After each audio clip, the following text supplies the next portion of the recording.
गांधी कोई महात्मा नहीं है, मैं उन्हें महात्मा नहीं मानता, वो एक शातिर राजनेता हैं। ये बात बाबा साहेब डॉक्टर अंबेडकर ने गांधी के बारे में कही थी।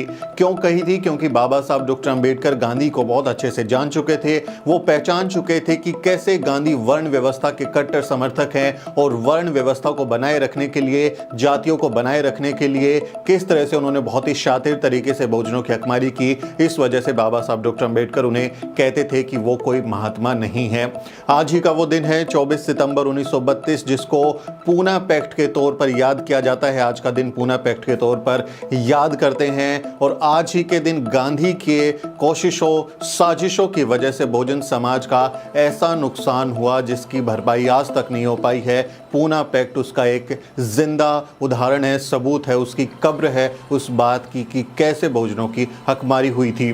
क्या है पूना पैक्ट? सबसे पहले ये समझिए और फिर मैं आपको बताऊंगा कि किस तरह से गांधी और बाबा साहब डॉक्टर अंबेडकर के बीच में वो टकराव था। अपने बहुजन समाज की हकमारी के खिलाफ बाबा साहब कैसे लामबंद थे और किस तरह से गांधी जो है वो वर्ण व्यवस्था को बनाए रखने के लिए उन्होंने अपनी जान की बाजी लगा दी थी। तो सबसे पहले आप पूना पैक्ट समझिए। दरअसल पूना पैक्ट में हुआ क्या था कि उससे पहले आपको याद होगा कि गोलमेज सम्मेलन हुए थे। पहला गोलमेज सम्मेलन और दूसरा गोलमेज सम्मेलन लंदन में हुआ था। बाबा साहब डॉक्टर अंबेडकर यहाँ से गए थे और पहली बार लंदन में अंग्रेजों के सामने उनकी राउंड टेबल पर बैठकर बहुजनों की, डिप्रेस क्लासेस की प्रतिनिधित्व करने के लिए कोई व्यक्ति वहाँ गया था। और अछूतों को उस समय, क्योंकि अछूती के अनटचेबल्स के तौर पर पहचान थी, तो उनकी नुमाइंदगी पहली बार हुई थी। और वहाँ पर बाबा साहब डॉक्टर अंबेडकर ने अंग्रेज़ों को बताया, उस समय जो ब्रिटिश प्रधानमंत्री थे रैमसे मैकडोनाल्ड, उनको और उनकी बाकी टीम को बताया कि किस तरह से भारत में जातियों के आधार पर समाज बटा हुआ है और जो सबसे निचला तबका है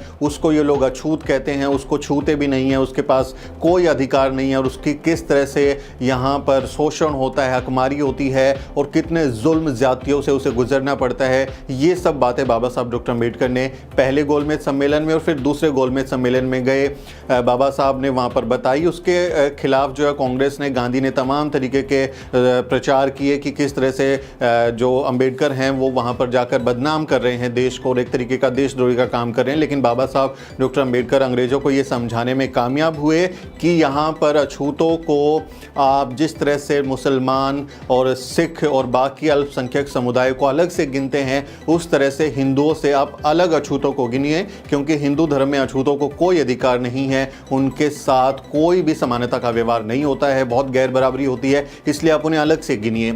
और इस बात को जब ब्रिटिश प्रधानमंत्री रैमसे मैकडोनाल्ड मान गए, उनकी टीम मान गई, तो फिर 16 अगस्त 1932 को कम्युनल अवार्ड की घोषणा हुई, जिसे आप कम्युनल अवार्ड जानते हैं, जिसमें यह कहा गया कि सिखों की तरह और मुसलमानों की तरह अलग से अछूत समुदाय को अल्पसंख्यक समुदाय की तरह माना जाएगा, यानी उन्हें हिंदू धर्म का अंग नहीं माना जाएगा और उनसे अलग एक समुदाय के तौर पर, माइनॉरिटी ग्रुप के तौर पर उन्हें ट्रीट किया जाएगा और उन्हें कुछ खास तरीके के अधिकार दिए जाएंगे।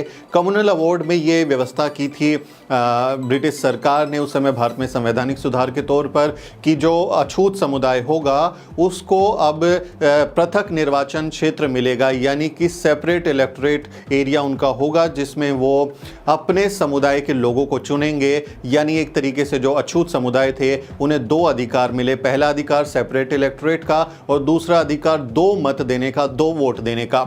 इसको मैं आसान भाषा में आपको समझाता हूं कि ये है क्या। दरअसल ये था कि जैसे जो विधानसभा क्षेत्र आज के दिन आप देखते हैं या फिर लोकसभा क्षेत्र आप देखते हैं, तो कम्युनल अवार्ड में ये व्यवस्था की गई कि जो अछूत समुदाय हैं उनकी विधानसभा क्षेत्रों में, उनके लोकसभा क्षेत्रों में, उस एरिया में ये व्यवस्था होगी कि जो अनुसूचित जाति, अनुसूचित जनजाति समुदाय का व्यक्ति होगा वही उम्मीदवार हो सकता है, बाकी कोई उम्मीदवार नहीं होगा। और उस उम्मीदवार को वोट देने का अधिकार सिर्फ और सिर्फ अनुसूचित जाति और जनजाति के लोगों का होगा, जिन्हें आमतौर पर अछूत, अनटचेबल्स उस समय कहा जाता था, डिप्रेस क्लासेस कहा जाता था।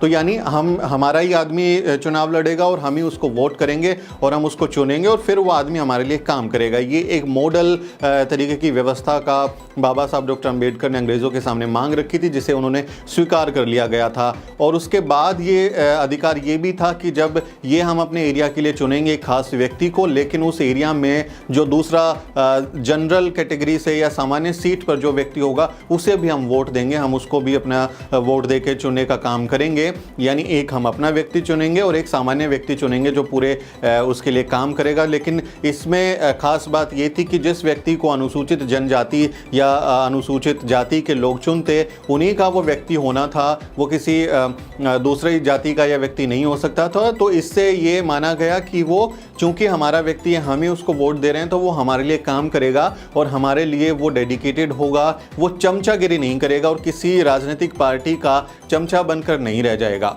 ये बहुत ही बड़ी बात थी और अछूतों को अल्पसंख्यक समुदाय की तरह अलग से ट्रीट किया गया। ये बात हमें कम्युनल अवार्ड में ब्रिटिश सरकार की तरफ से हमें दी गई थी। बहुत बड़ी घटना थी ये भारत के संदर्भ में, भारत के इतिहास में। लेकिन इसके खिलाफ जो गांधी हैं उन्होंने वहाँ पे सेकंड गोलमेज सम्मेलन में भी वहाँ पर उन्होंने इसकी मुखालफत की कि नहीं, आप इनको अलग से ट्रीट नहीं कर सकते। और फिर भारत में आए वो, उन्होंने यहाँ पर भी दबाव बनाने की कोशिश की। लेकिन जब ये अवार्ड की घोषणा हो गई तो फिर उनको ब्रिटिश सरकार के साथ उन्होंने कई पत्र लिखे, लेकिन उनकी बात नहीं मानी गई और ये कहा गया कि आपकी बात जायज़ नहीं है। डॉक्टर अम्बेडकर जो लॉजिक दे रहे हैं, जो उनकी बातें हैं, जो उनके तथ्य हैं, उनमें दम है और इस लिहाज से इनको अलग से ट्रीटमेंट मिलेगा।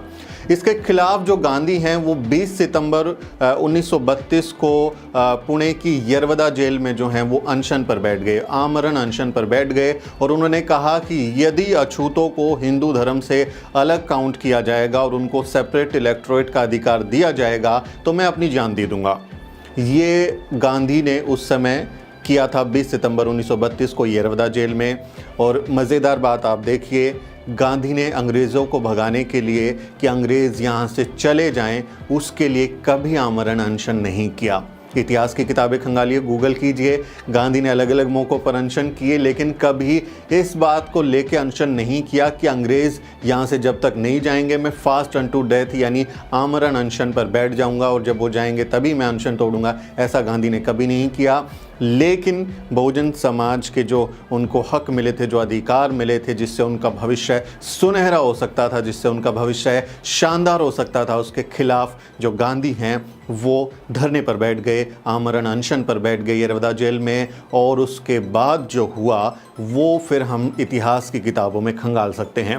बाबा साहब डॉक्टर अम्बेडकर ने बहुत मशक्क़त की थी, बहुत मेहनत की थी ये कम्युनल अवार्ड हासिल करने में। जब गांधी आमरण अनशन पर बैठ गए तो उस समय पूरे देश में खलबली मच गई, क्योंकि गांधी जो हैं वो उस समय देश में एक बड़े नेता के तौर पर स्वीकार कर लिए गए थे। आज़ादी के नायक के तौर पर उन्हें प्रचारित किया गया था कांग्रेस से और कांग्रेस की मीडिया की तरफ से। तो जब वो आमरण अनशन पर बैठे, उनकी जान पर बनाई, तो बाबा साहब डॉक्टर अम्बेडकर के खिलाफ माहौल बनाने की साजिशें होने लगी। तरह तरह के अखबारों में लेख लिखे गए, गोष्ठियाँ हुई, धरने प्रदर्शन हुए, रैलियाँ निकाली गई और बाबा साहब डॉक्टर अम्बेडकर पर दबाव डाला गया कि यदि गांधी को कुछ हो गया, आपने मांग नहीं मानी और गांधी अगर उनकी मौत हो जाती है तो हम आपके साथ ऐसा सलूक करेंगे जो आपने सोचा नहीं होगा।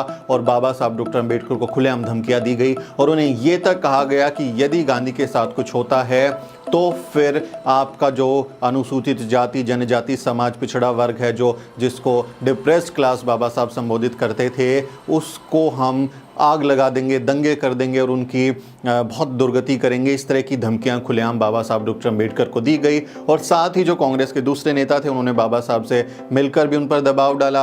आपको याद होगा एक तस्वीर काफ़ी आजकल चलती है, कस्तूरबा गांधी बाबा साहब डॉक्टर अम्बेडकर के सामने ऐसे झोली फैलाकर खड़ी हो गई थी। कस्तूरबा गांधी ने हाथ जोड़कर, झोली फैलाकर बाबा साहब से भीख मांगी कि मुझे मेरे सुहाग की भीख दे दीजिए, मेरा सुहाग बना रहे वरना मैं विधवा हो जाऊंगी। अगर गांधी मर गए तो आप मुझे मेरे सुहाग की भीख दे दीजिए। और बाबा साहब डॉक्टर अम्बेडकर पर इतना ज़्यादा प्रेशर क्रिएट किया गया, इतनी ज़्यादा उन पर दबाव डाला गया, धमकियाँ दी गई। और बाबा साहब इस बात को जानते थे कि यदि गांधी को कुछ हुआ तो फिर इस देश में जो सवर्ण जातिवादी लोग हैं वो फिर बहुजन समाज के साथ बहुत बुरा सलूक करेंगे, बहुत सारी हिंसा हो सकती है, बहुत सारे लोगों की जान जा सकती है। इसलिए बाबा साहब मजबूरी में एकदम मजबूर रोते हुए 24 सितंबर 1932 को आप बाबा साहब जो हैं वो यरवदा जेल गए और गांधी के सामने उन्होंने बैठ के कहा कि आप ठीक नहीं कर रहे हैं मेरे समाज के लोगों के लिए, मैंने इतनी मेहनत की है लेकिन आप नहीं मान रहे हैं। और गांधी ने ये बात कही कि मैं मर जाऊंगा लेकिन मैं ये नहीं चाहूँगा कि जो अछूत हैं उनको हिंदू धर्म से अलग काउंट किया जाए और उनको सेपरेट इलेक्टोरेट का अधिकार मिले। मजबूरी में बाबा साहब ने रोते हुए, उनकी आंखों से आंसू निकल रहे थे, उन्होंने पूना पैक्ट पर साइन किए और तब ये गांधी ने आमरण अनशन छोड़ा। यानी एक तरीके से बाबा साहब डॉक्टर अंबेडकर ने गांधी को जीवन दान दिया। हम बाबा साहब को इस तौर पर भी याद कर सकते हैं कि उन्होंने, बाबा साहब ने गांधी को जीवन दान दिया, वो उनके जीवन रक्षक बने और उन्हें ज़िंदा रहने का जो है अधिकार बाबा साहब ने एक तरीके से पूना पैक्ट पर साइन करके दे दिया। लेकिन इसके एवज में बाबा साहब ने कहा कि मैं आपकी बात मान रहा हूँ लेकिन मेरे समाज के लोगों को आप जो है रिजर्वेशन दीजिए, क्योंकि मुझे मालूम है कि जब आपके हाथ में सत्ता होगी, आपके लोगों के हाथ में सत्ता होगी तो हमारी वही गुलामी का दौर शुरू हो जाएगा जो पहले से चलता हुआ आ रहा था, लेकिन आप हमें कोई अधिकार नहीं देंगे। पूना पैक्ट में इसके एवज में बाबा साहब ने संवैधानिक आरक्षण की बात की और गांधी ने उसमें फिर मजबूर होके और दबाव बाबा साहब की तरफ से भी बनाया गया कि वरना मैं साइन नहीं करूंगा। तो फिर रिजर्वेशन के प्रावधान की बात हुई और ये कहा गया कि हम विधायिका में, शिक्षा में जो है रिजर्वेशन जो है बहुजन समाज के अनुसूचित जाति और अनुसूचित जनजाति लोगों को मिलेगा। तो ये बात की रिजर्वेशन जो है वो अचानक से कहीं से आ गया, वो नहीं था। इतनी बड़ी कीमत बहुजन समाज ने चुकाई थी रिजर्वेशन के बदले में पूना पैक्ट के जरिए। तो रिजर्वेशन इस तरीके से बाबा साहब ने हमें संवैधानिक गारंटी के तौर पे दिया और जब बाद में उन्होंने संविधान लिखा तो उसमें इसका प्रावधान भी किया, क्योंकि उन्होंने इसी आधार पर पूना पैक्ट पर साइन किए थे। तो ये एक बहुत ही बड़ी घटना के तौर पर हम इसको याद करते हैं पूना पैक्ट पर। और बाबा साहब बार बार कहते हैं कि वो गांधी को महात्मा नहीं मानते, क्योंकि गांधी को आप जब ये कहते हैं कि वो अहिंसक थे, वो अहिंसावादी थे, वो हिंसा नहीं करते थे, तो अब आप सोचिए कि जो उन्होंने काम किया हमारे बहुजन समाज की भावनाओं को कितनी ज़्यादा ठेस पहुंची, बाबा साहब कितनी पीड़ा में रहे होंगे, उनका मन कितना दुखी होगा। तो क्या हिंसा सिर्फ शारीरिक हमला ही है? क्या हिंसा मानसिक हमला नहीं है? मानसिक पीड़ा देना किसी को हिंसा नहीं है? आज आप देखिए मेंटल हैरेसमेंट, मेंटल टॉर्चर, ऐसे शब्द जो हैं इस्तेमाल होते हैं और उसको एक तरीके का अपराध माना जाता है। आप लोग किसी के साथ ऐसा करते हैं तो पुलिस में शिकायत दर्ज कराई जा सकती है कि इसने मुझे मेंटली हैरेस किया, मेंटल टॉर्चर किया। आज अपराध है, एक तरीके की हिंसा उसको दुनिया भर में माना जाता है कि वो मेंटल वायलेंस है। आप जो है उसको साइकोलॉजिकल प्रेशर डाल के उसके साथ वायलेंस ही कर रहे हैं। उसी तरीके से गांधी ने वहाँ पर भी हिंसा का इस्तेमाल किया, मेंटल टॉर्चर बाबा साहब को किया, साइकोलॉजिकल प्रेशर क्रिएट किया, भावनाओं को आहत किया, तो इसको हिंसा ही माना जाना चाहिए। तो गांधी को अहिंसा का पुजारी बताने वाले लोगों को ये बात बतानी चाहिए कि किस तरीके से उन्होंने बाबा साहब पर दबाव डालने के लिए हिंसा का इस्तेमाल किया था। उसका रूप था आमरण अनशन। तो ये गांधी के विचार थे और गांधी ने इस बात पर वो अपनी जान की बाजी लगा दी कि मैं इनको अलग नहीं कर सकता। दरअसल गांधी चाहते थे कि जो वर्ण व्यवस्था है वो उसी तरह से बनी रहे, यानी जो चतुर्वर्ण है जिसमें सबके काम धर्म के आधार पर बांटे गए हैं। तो गांधी ने इस बात की जो है उन्होंने सिफारिश की और उन्होंने जो उनकी किताब है, आप पढ़ेंगे सत्य के साथ मेरे अनुभव, या फिर स्वराज जो उनकी किताब है, और जो ग्राम स्वराज का उनका सपना था, राम राज्य का सपना जो गांधी का था, उसमें क्या सपना था आप किताबें पढ़े तो समझ में आएगा कि वो कहते हैं कि जो जातियां हैं वो बनी रहें, जो चतुर्वर्ण में जिसके काम जो दिए गए हैं वो अपना काम करता रहे और उसी से समाज जो है वो आगे बढ़ेगा, क्योंकि उसको दिशा देने के लिए, समाज को चलाने के लिए सबके काम बटे हुए होने चाहिए और जिसको जो काम दिया गया है वही होना चाहिए। ये गांधी की मानना था। वो कहते थे कि जातियों में जो भेदभाव है वो खत्म हो जाइए, आप उनके साथ ऊंच नीच ना करें, उनके साथ टॉर्चर ना करें। इसलिए वो बार बार हरिजन बस्तियों में जो शब्द वो लेके आए थे कि हरिजन है, वहाँ जाकर उनको जाकर वहाँ पे वो दिखावा करते थे। और बाबा साहब कहते थे कि भाई ये लोग जातिवादी नहीं है, आपके लोग जातिवादी हैं, अपने घर जाइए, उनको लोगों को समझाइए कि आपको किस तरह से समानता की पाठ सीखने की ज़रूरत है। गांधी ऐसा चाहते थे। बाबा साहब कहते थे कि मैं जातियों के खात्मे की बात करता हूँ, मैं जातियों के उन्मूलन की बात करता हूँ, हम एनिहिलेशन ऑफ कास्ट की बात करते हैं, हम जातियों को बनाए रखने की बात नहीं करते। और बाबा साहब बार बार ये कहते थे कि भाई आप कैसे समाज को 4 वर्णों में बांट सकते हैं कि ये पढ़ेगा, ये लड़ेगा और ये व्यापार करेगा और ये सेवा करेगा। सेवा का जो पूरा का पूरा दायित्व है वो शूद्र समाज पर क्यों हो, बाकी के लोग ऐसा काम क्यों ना करें। और किस तरह से आप जन्म के आधार पर तय कर लेंगे, क्योंकि किसी व्यक्ति में अगर 2 से ज़्यादा गुण हुए तो वो लड़ भी सकता है, पढ़ भी सकता है, तो आप तो उसे पढ़ने नहीं देंगे, आप बोलेंगे नहीं तुम लड़ाई करो। तो ये कैसे तय होगा? क्या उसके लिए ऑल इंडिया लेवल पर कोई परीक्षाएं होंगी? बाबा साहब ने एनालिसिस ऑफ कास्ट में ये बातें लिखी हैं कि क्या उसके लिए ऑल इंडिया लेवल पर आप परीक्षाएं लेंगे, फिर सर्टिफिकेट देंगे, फिर डिग्री देंगे और उसको सर्टिफाइड घोषित करेंगे कि इसमें कौन सा गुण है। अगर किसी में 2 या 3 या 4 गुण होंगे तो उसको किस तरह की सर्टिफिकेशन होगा, और आप जातियों को किस तरह से बांट सकते हैं, समाज का विकास कैसे होगा, हमें जातियों को खत्म करना है। बाबा साहब ये कहते थे। गांधी को उन्होंने कहा कि आप कह रहे हैं कि भाई वर्ण व्यवस्था लागू हो, जिसको जो धर्म मिला है वो उसका पालन करे। तो बाबा साहब ने यहाँ पर गांधी को घेरा और उन्होंने कहा आप तो बनिया जाति से आते हैं साहब, आप जो हैं वो बनिया जाति से आते हैं और आपका काम जो है वो चतुर्वर्ण के हिसाब से वैश्य समुदाय में आप जब आते हैं तो आपका काम व्यापार करना है, आपका काम बैरिस्ट्री करना तो नहीं है, वकालत करना तो नहीं है। तो आपने वकालत की पढ़ाई क्यों किया, वकील क्यों बने, बैरिस्टर क्यों बने? ये तो आपने धर्मद्रोही आप काम किया है, धर्म के खिलाफ जाकर काम किया है। आप बनिया समुदाय से आते हैं, आपका काम पूजा पाठ करना नहीं है,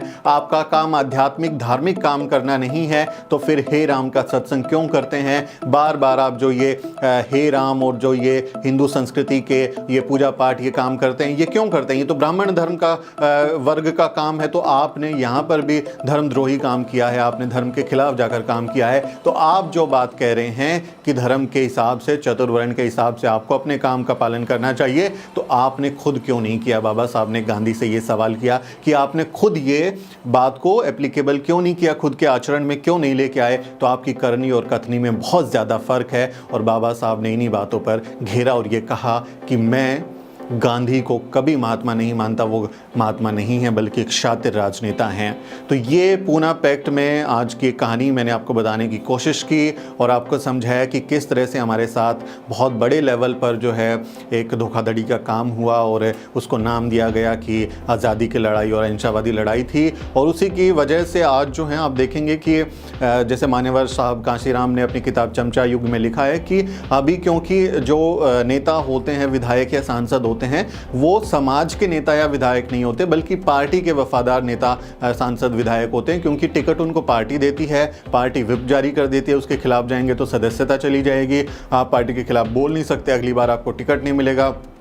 बहुत सारी दिक्कतें होती हैं और इस वजह से जो हमारे अनुसूचित जाति जनजाति के लोग रिजर्व सीटों से जो आते हैं वो फिर संसद में, विधान पालिका में जो है वो हमारे हितों के लिए कोई आवाज़ नहीं उठा पाते और चाहे कितनी नाइंसाफ़ी होती रहे वो नहीं बोल पाते, क्योंकि वो पार्टी के गुलाम बन जाते हैं, चमचा जिन्हें मान्यवर साहब कहते हैं। आप देखिए 13 पॉइंट रोस्टर का मसला हो, अभी जो है कास्ट सेंसस का मसला हो, रिजर्वेशन इन प्रमोशन का मसला हो, बैकलॉग का मसला हो, बहुत सारे पद खाली होने का मसला हो, या फिर SC ST के ऊपर एट्रोसिटीज़ का मसला हो, या फिर प्राइवेटाइजेशन के जरिए रिजर्वेशन को खत्म करने का मसला हो। इतनी सारी बातें हो रही हैं, लेकिन जो हमारे अनुसूचित जाति जनजाति के वहाँ पर सांसद हैं संसद में, वो कभी कोई उठ के बात नहीं करते हैं, वो बल्कि सरकार का ही पक्ष रख रहे होते हैं। जो सामाजिक कल्याण मंत्री बनते हैं वो हमारे ही लोग, समाज के लोग होते हैं और वो सरकार का पक्ष रखते होते हैं, वो बताते हैं कि कैसे ये सरकार सही काम कर रही है, लेकिन वो कभी हमारे समाज के हितों की बात नहीं करते।